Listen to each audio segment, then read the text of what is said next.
Hello বন্ধুরা, কেমন আছো তোমরা সবাই? আশা করছি খুব ভালো আছো। আমিও খুব ভালো আছি।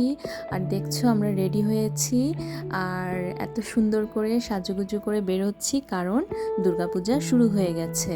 তো ভিডিওটা আমার অনেক আগে করার, আর আমি ভয়েস দিচ্ছি এখন, কারণ একদমই সময় পাইনি, মাঝখানে অসুস্থ ছিলাম।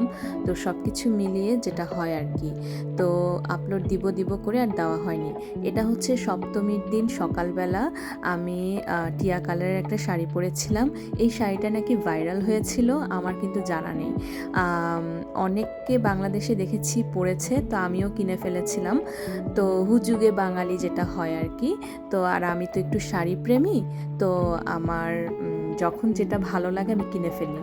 আর এই তো আমরা বের হয়েছি সকালবেলা। তারপর আমরা চলে এসেছি বাংলাদেশ হিন্দু মন্দিরে, এটা ফ্লাশিংয়ে।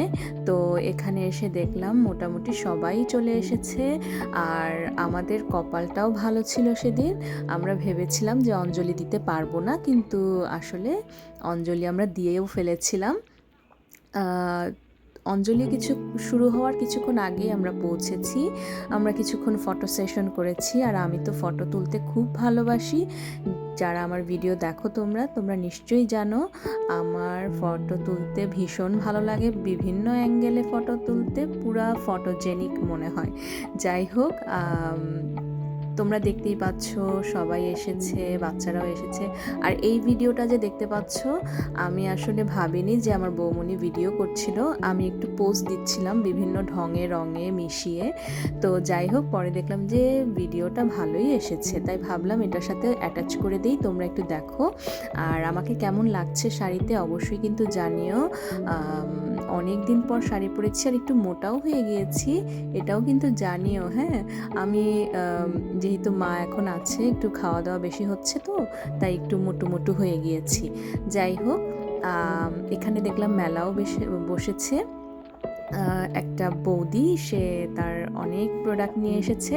আর হ্যাঁ, আমি কিন্তু ভিডিও দিব কালী পূজার, আমিও কিন্তু স্টল দিচ্ছি প্রথমবারের মতো, তোমাদের সাথে অবশ্যই শেয়ার করব। আর এটা হচ্ছে আমার একটা আপুর বাসায়, আমার বৌমনির ফ্রেন্ড, সেদিন দাওয়াত ছিল, আমরা সপ্তমী পূজা সেরে আপুর বাসায় এসে দাওয়াত খেলাম।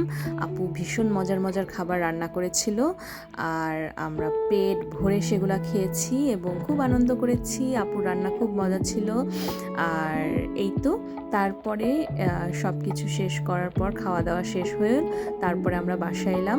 তো বাসায় এসে সপ্তমীর রাতের আয়োজন, রেডি হলাম। কেমন লাগছে সপ্তমীর রাতের দিন আমাকে অবশ্যই কমেন্ট করে জানিও। এই যে আমাদের গুলটু। আর আজকের ভিডিওটা এই পর্যন্তই। সবাইকে শুভ বিজয়া দশমীও চলে এসেছিল, আর সবাই ভালো থেকো, দুর্গাপূজা সবার ভালো কাটুক, এটাই চাইবো। আর এই যে আমার বোন, আর আমার বোনও আমাকে কিছু ভিডিও করে দিয়েছিল, সেগুলোও তোমাদের সাথে একটু শেয়ার করলাম। সবাই ভালো থেকো, সুস্থ থেকো, আবার দেখা হবে, টাটা।